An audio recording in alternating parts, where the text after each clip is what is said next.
Laporte was wrong about jailbreaking. Here are 4 reasons why I still jailbreak in 2020 and why you may want to as well. Hey there, welcome back to the channel. Thanks for being here. Well, it's Tuesday, so let's talk tech.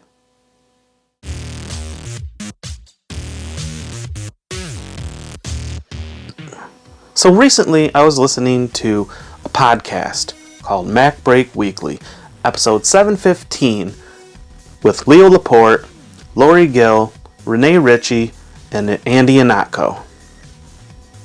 In this episode, they were discussing the idea of jailbreaking and is it worth it in 2020. I want to preface this whole video by saying I really respect Laporte. And as a matter of fact, I respect Andy Ihnatko and Lori Gill and Renee Ritchie. I think they're all great journalists. I think they do a good job. I think they have good opinions. I just happen to disagree with them sometimes. I probably wouldn't have the job that I have today or the knowledge that I have today if it wasn't for listening to people like Laporte on Tech TV and later when he started the TWiT network. So I really respect Leo a lot. I want to be clear about that. In this case, I disagree with Leo. He made the statement that it's stupid to jailbreak your iPhone.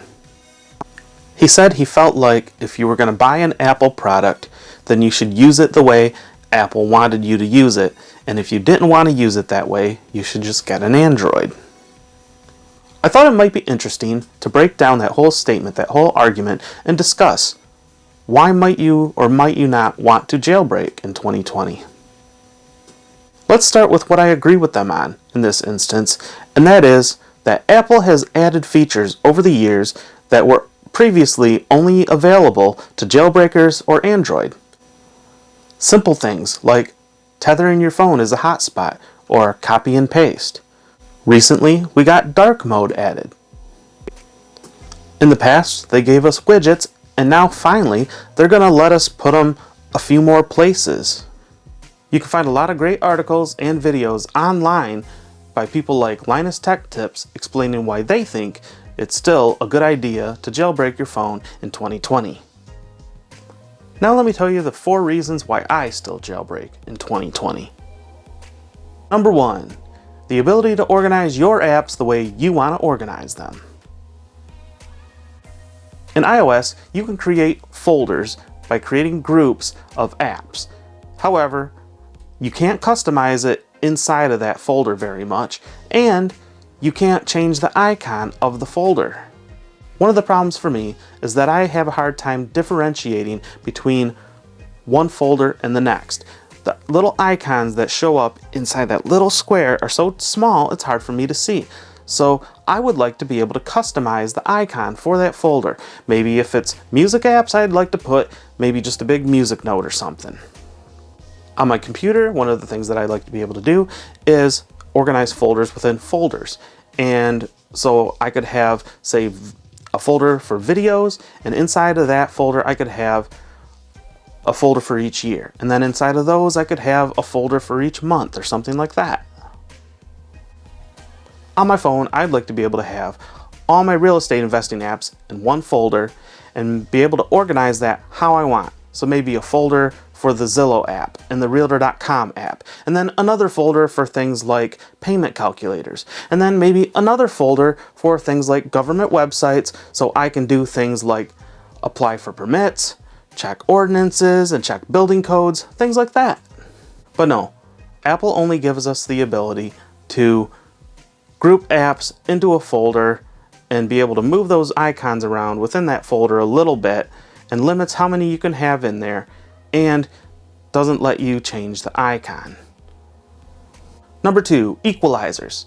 If you're like me and you like to listen to music and you have multiple speakers or headphones that you connect to and multiple apps that you listen to, say Apple Music and Spotify and Pandora, well, you don't have a good option for when you connect from one speaker or headphone to the other or change apps and be able to keep the EQs at your preferred settings. Some speakers and some headphones are more bassy than others. Some of them have more treble than others. Some of them have other qualities that you might want to be able to change with an equalizer. The iPhone does have a section where you can choose rock, rap, jazz, things like that, but you can't actually slide the equalizers up and down. Apple, after 13 years of iPhone, why is this not in there? A 1980s Walkman from Kmart had this capability. Number 3, recording your calls. On an Android phone or a jailbroken iPhone, you can get a free app and record your calls. On a non-jailbroken iPhone, you can do sort of these workarounds with third-party services and often have to pay these service fees and crap like that. Why? I understand that in some states and some countries, it's illegal to record your calls, and it can be done for nefarious purposes. However, it's not illegal in every country or every state, and there are plenty of legitimate uses to record your calls. Let's say your spouse calls, and they want you to pick up some items from the store on the way home. Well, maybe you're driving and you can't safely write those things down. It would be much easier just to record the call and then write those things down when you get to the parking lot. Let's say your boss calls with directions for projects in the future. Well, it could be very helpful in the future to be able to sit down and listen to your boss giving you those instructions again. So Apple, just let us record our calls already. Maybe Apple will add this feature in the future, but for now, it's still a good reason to jailbreak. Number 4, getting around Apple's antiquated and sometimes draconian limits. I'll tell you a quick story. So if you've been watching the channel for a while, you probably already know that I've been looking for the best way to transfer videos that I record from one device to the other. In a recent Follow Friday video, I mentioned an app that was recommended by another YouTube channel, and I tried it, and it works pretty well. Recently, I was transferring some large files that take hours to do. They were almost done, and I decided to go for a walk to wait while the rest of them transferred. Unfortunately, one of the devices that I was transferring with was my iPhone. Well, when I left my Wi-Fi network, the app arbitrarily disconnected me and made the transfer fail. Apple, I have unlimited data with my carrier. Why can't I choose if those files continue to transfer when I go to my cellular data? Let me tell you another quick story. One day a few years ago, my boss was visiting, and he wanted to show me a new product that we had coming out. There was an app that goes along with this product, and unfortunately, I was unable to download the app because I was on cellular data and not connected to a Wi-Fi network. Apple, why can't I choose whether I want to use my cellular data that I paid for or not? I don't know if this is still the case because this was a few years ago, but this is by no means the only limitation that Apple has put on their users, and if you jailbreak, guess what? You don't have to worry about it. Now, let's address the second part of the statement where he says that he feels like you should just get an Android if you don't want to use the phone the way Apple wants you to use it. Well, maybe you like services that just aren't available on an Android, such as AirDrop or iCloud. Maybe you like using HomeKit and the quick access that iOS gives you to those features rather than the Google Home app or the She Who Shall Not Be Named app. Maybe you like the extra privacy that Siri gives you over the Google Assistant or She Who Shall Not Be Named. Maybe you like how polished iOS is, but you just need a couple tweaks to make the phone more efficient for you. Maybe you just like the design of the phone. It's no secret that many people like the way that the iPhone looks and the way it feels in their hand. Maybe you've got tons of apps or tons of accessories for your iPhone that you don't want to have to get rid of just to get an Android. Maybe you like some of the apps that aren't available on Android.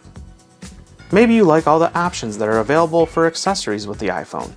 It's been shown in the past that Apple users are willing to spend more money than Android users, and the companies know this. Therefore, there's more cases and more accessories available for the iPhone than there are any other single model phone. And finally, a big one for me is the pre-screened apps in the Apple App Store. The way I understand it is with the Google Play Store, if you want to make an app, you create the app, upload it, and it's immediately available for people to download. If enough people report it for a problem, then someone from Google will check it. Apple takes the opposite approach. If you want to make an app for the Apple App Store, you make the app, you upload it, and before it ever goes live for people to download, Apple checks it for viruses and for compatibility with all their devices. While editing this, I realized a couple things. First, I want to be clear that what I was saying here is that I do realize that when you jailbreak, you do have to vet some of the apps. However, the rest of the apps in the App Store you don't have to bother with because Apple has done it for you. As opposed to with Android, I feel like I have to vet all of them because, well, they've had some security issues lately. Second, I just want to point out that isn't this argument a bit like saying that if Ford made a truck and they expected you to haul bricks and pavers with it, but they built in a robotic arm and a camera, and anytime it saw you loading anything but pavers and bricks, it just smacked it right out. Oh, here comes some lumber. Oh, there it goes. Drywall. Goes right back out. The little couch. Nope, can't do it. The truck is completely capable of doing it. It's just artificially limited. Well, you did pay for the truck, right? Shouldn't you be able to haul what you want? Well, there you go. There are the reasons why I still jailbreak in 2020 and why you may want to do the same. Let me know in the comments if you jailbreak, and if so, why? Thanks so much for watching. See you next time.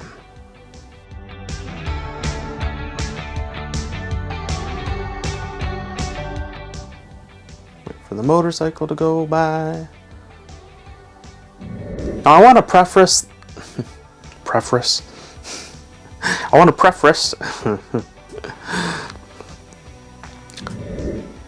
preface. I keep on saying that. You can get a free app and record your calls on a jailbreaking. Get a free app and record your calls on a non-jailbreak. I said it again. And number 4, getting around Apple's story. So if you've been watching the channel for a while, you probably. However, one day recently, stomach's growling.